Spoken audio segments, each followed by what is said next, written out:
Lahat na nakikita natin sa natural ay mula sa spiritual. Ang problema po sa atin, ginagawa ng kaaway, nakikipaglaban tayo sa natural, kaya tayo laging natatalo. Puro natural ang laban natin.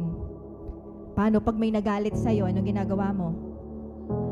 Nagalit ka din, inaaway mo din, tama? Di ba? Ano pa? Pag may goal tayo, pag may pangarap ka sa buhay, anong ginagawa mo? Nagsusumikap ka, di ba? Gagawin mo lahat. Di ba? Pero bakit walang nangyayari? Kasi ang laban ay spiritual. Hindi mo alam na may humaharang ng blessing sa'yo.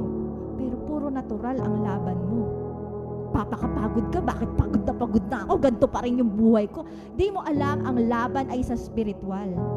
Bakit pag may sakit ka, kung ano-ano nang ininom mong gamot, ba't hindi ka pa rin gumagaling? Ang laban ay spiritual. Parang ganyan, no? Tingnan nyo. Para tayong ganyan, lumalaban